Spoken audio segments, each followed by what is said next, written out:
All right, we're back for the Math Models Unit 9 Lesson 8 video lesson.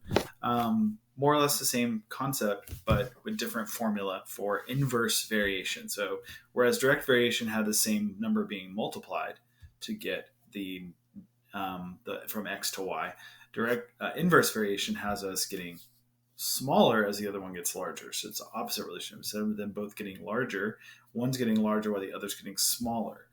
And so we have a different set of formulas for that. They're right here. So y equals k over x and k equals x times y. So the multiplication of those numbers is what's constant. So the way it's going to work is we're going to do some very similar things. First of all, do your vocab there. It says here, if y varies inversely as x and y equals 2, when x equals 0.5, write an equation describing the inverse variation. So we're going to do, basically, we're going to find what k is. And we're going to write x, y equals k. So like we're going to use this formula right here. K equals x, y. Let's write that down. So k equals x times y. And that's literally what the formula is going to be. So we're going to do 2 times 0.5. Let's jump over here. 2 times 0.5. You'll notice we get 1. So that's the value for k. So the value for k is 1. I'll write that down. The value for k is 1 equals x, y. So all values of x and y will come together to make 1. So that's what this is all about. So this is your answer to this problem. That one's kind of a weird one. It's more like a conceptual question. But down here, it gets a little bit more specific. So y varies inversely as x, y equals 5/8, x equals 2/3. So again, we're looking at doing x times y. And when we get that, that's our k. So notice it should be clear to you that this is probably our answer, but let's go ahead and see how this works out. Because this is the only one that's set up the way that we prefer these to be set up. So let's try. 5/8 times 2/3. Let's jump over here.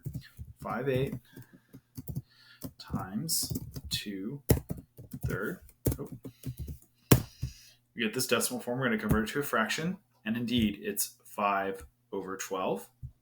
So xy equals 5/12. So that should get you, yep, that's going to get you number 4. And then down in number 5, they're giving us k and they're giving us x. So they're giving us k and they're giving us x. So then we should be using this formula now to do k divided by x. I'll do this one real quick and then we'll move on. But since we have k and we have x, we're going to do k divided by x, which is 3 divided by 17, which is just 3/17. That one's pretty straightforward. 6, same idea. 7, same idea. This one, in number 8, you are given x and y. You need to find out what k is, and then you need to use k to find the y. So basically you're going to plug, I'll do this one. So we have x and y, and that's going to be k equals x times y. So x times y is 4 times 10. So then we know that k equals 40 because y times x is going to be 40. They multiply to make 40.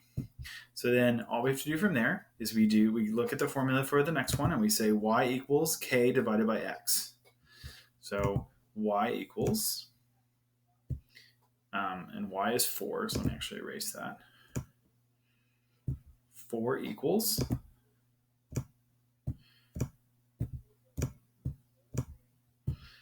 k, which is 40, divided by x. So the question becomes, what 40 divided by what gives me 4? And so that's clearly going to be 10. And the way you can do that is to do 40 divided by 4, and that would give you the answer as well. 40 divided by 4 gives us 10. So really what we can do, if you'll notice, is we can do k divided by y to get our x value. So like in this problem, we would have done 40 divided by 4 and we would have gotten 10. So the rest of these are going to be like that one. So you either set it up to find the k and then you do k divided by y to get x. And that's going to be number 9 and number 10, and those are going to be the same way. So again, find k, then do k divided by y to find the x value. And then you're done with that one.